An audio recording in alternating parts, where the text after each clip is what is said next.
এ পর্যায়ে আমি বক্তব্য রাখার জন্য অনুরোধ করছি ডক্টর সাজেদা হুমায়রাকে। ডক্টর সাজেদা হুমায়রা খণ্ডকালীন শিক্ষক, বাংলাদেশ ইন্টারন্যাশনাল ইউনিভার্সিটি, সহকারী সম্পাদিকা, নারী অধিকার আন্দোলন। বিসমিল্লাহির রহমানির রহিম।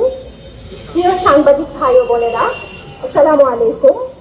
সাম্প্রতিক সময়ে আমরা দেখেছি যে একটি বিশেষ দলের নেতা নিকাব নিয়ে খুবই কুরুচিপূর্ণ ও বিভ্রান্তিকর একটি মন্তব্য করেছেন। একজন মুসলিম নারী হিসেবে আমি এর তীব্র নিন্দা জানাচ্ছি, তীব্র প্রতিবাদ করছি।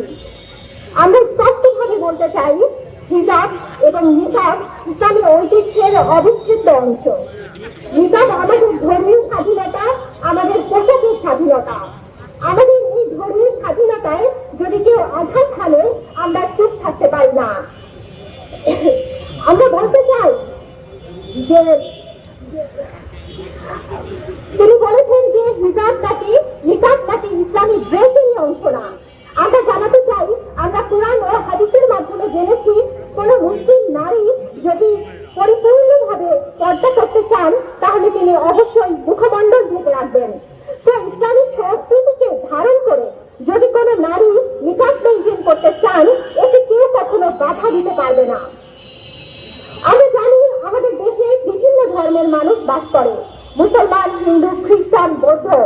আমরা চাই সবাই মিলে একটি শান্তির দেশ হোক।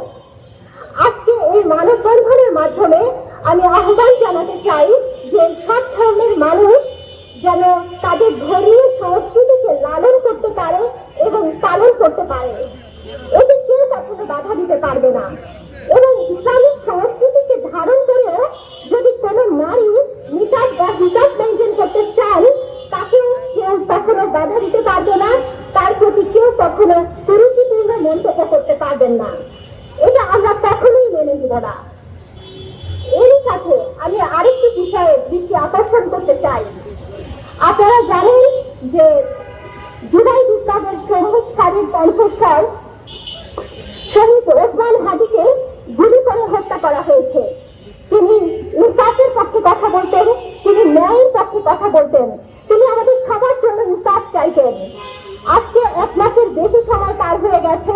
আমরা দেখেছি যে খুনিকে চিহ্নিত করা হলেও তাকে ধরে এনে বিচারের আওতায় আনা হয় না। আমরা এর তীব্র নিন্দা জানাচ্ছি এবং আমরা জোর দাবি জানাচ্ছি যেন খুনিকে দ্রুত আটক করে তার বিচার নিশ্চিত করা হয়। And we want justice for শহীদ ওসমান হাদি। ধন্যবাদ সবাইকে।